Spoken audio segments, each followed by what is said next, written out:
So I just added some fertilizer to the cucumbers, the melons, squash, okra, and then the peppers, the smaller peppers, kind of to give them some extra fuel to help them catch up to the growing season. This is what I used.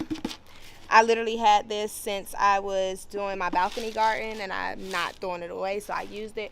I normally use fish fertilizer, but since I'm about to get a lot of rain, I don't want to water my plants, so I use these granulated fertilizer to basically, when it rains, it'll release the fertilizer then, versus me watering it with fish fertilizer and then they possibly get overwatered because we're about to get a lot of rain.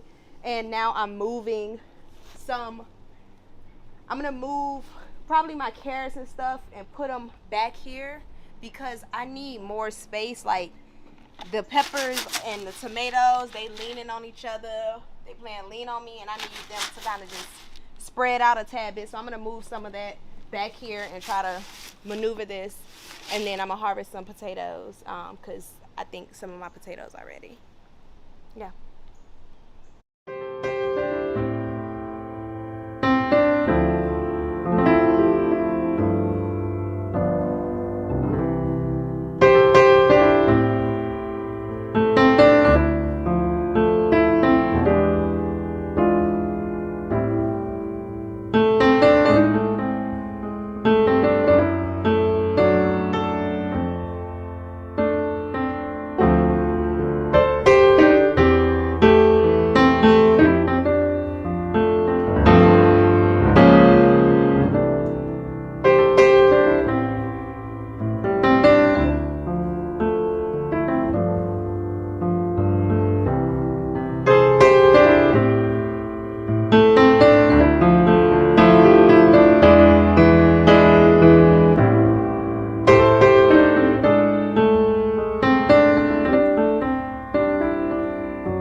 You always know your potatoes are ready when I cut a whole bunch of the leaves off because they were crazy. It was crazy over there. But when the stems and the leaves start dying and turning brown, that's a sign that the potatoes are ready. These are white potatoes, so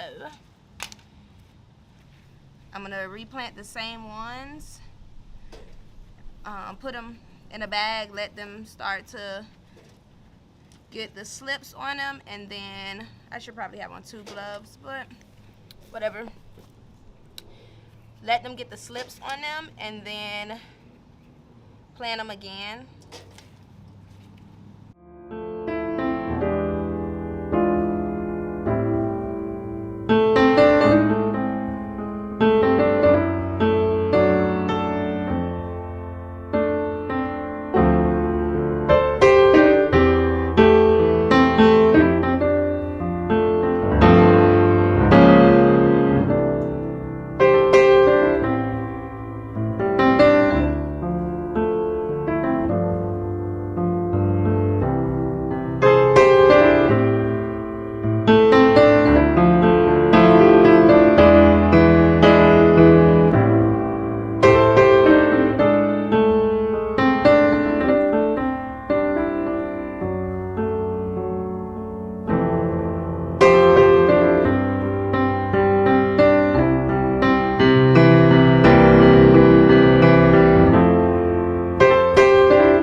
Not many, but some. I'm just gonna let these grow little eyes on them and then replant them. And now I'm about to stake all these tomatoes. Y'all see this? The rain and the wind did this to them, so they're all leaning. I'm gonna stake them on these green things. Yeah. So y'all, as I was staking one of my tomato plants, that one right there, it broke. So this is the part of gardening that sucks. And I created some more space by moving them around. I staked them up. As you can see, these are all the brandywines. So when the wind and the storms come this week, this should give them some support. And then these are struggling, like the leaves. I gotta figure out what's wrong with these tomato plants. These, majority of the younger ones are fine, but it's these older ones that are struggling. They're producing lots of tomatoes, as you can see, but see, there's no leaves. But I am done for tonight, and let me show y'all this melon before I go. Look at that. That is a snow leopard melon. Excited. So I am making some vanilla extract from scratch, like homemade vanilla extract. You basically need some vanilla bean pods. This is grade B. You can use grade A, but grade B is what should be used for vanilla extract. You need a bottle to put it in, and you need alcohol. A lot of people use vodka. I'm gonna use rum to make this. So, and then you're gonna let it sit for at a minimum 6 months, but I'm gonna probably let mine sit for a year to let it be really potent and strong. So come on, let's make vanilla bean extract.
Okay, let me show y'all what I got for Amazon Prime Day.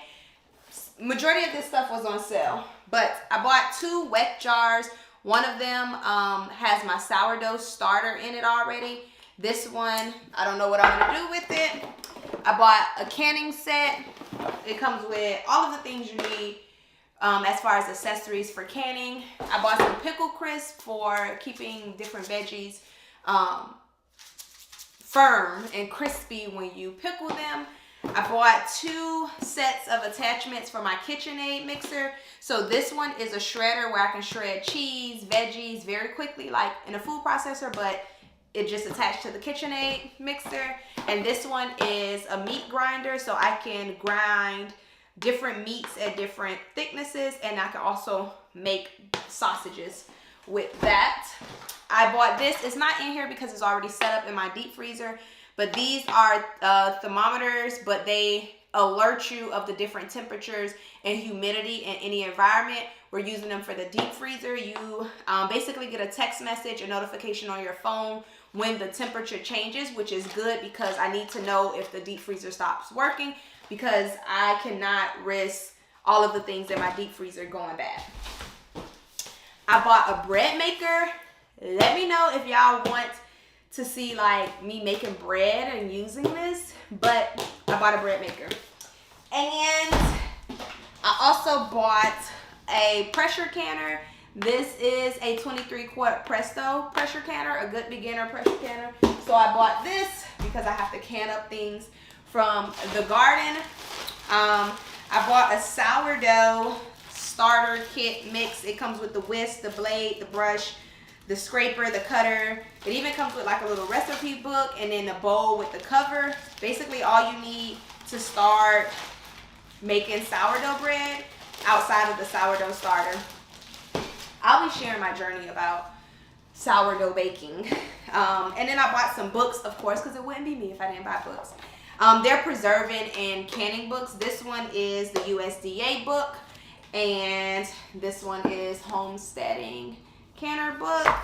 Then I have the Boil book, and this book, Preserving the Harvest. I rented this book a few years ago from my local library, and I really liked it.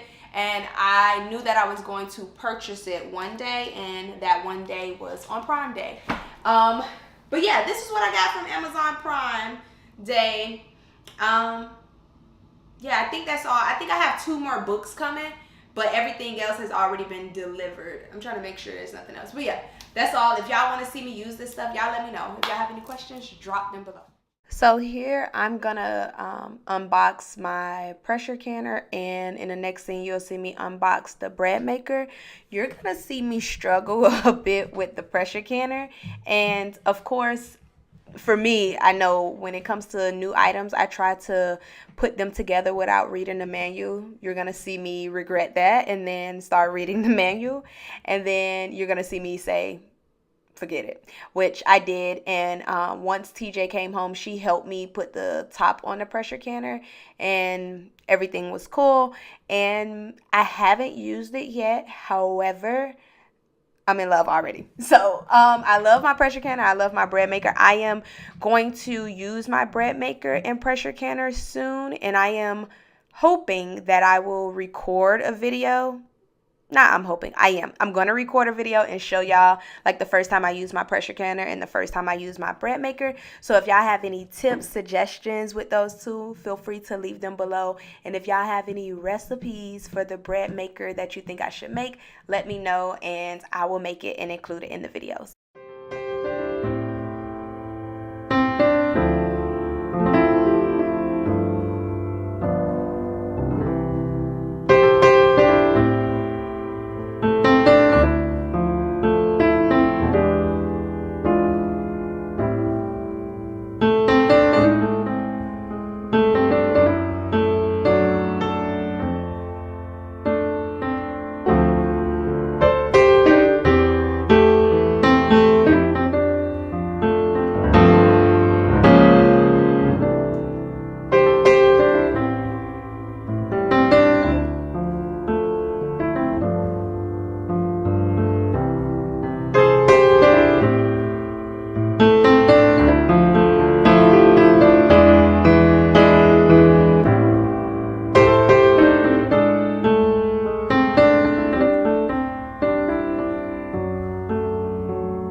Sourdough starter that I was talking about. I'm reconstituting some dehydrated sourdough. Let me see if I can.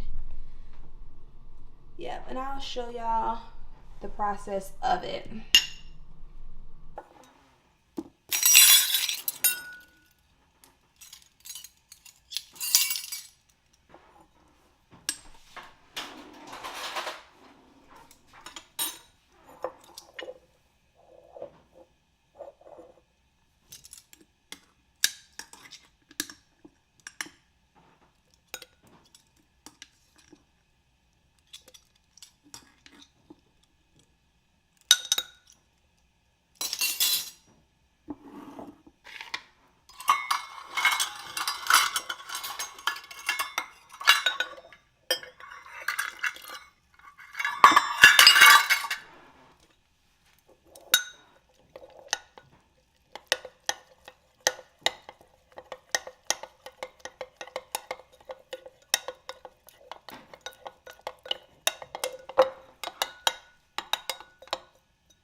We got some bubbles.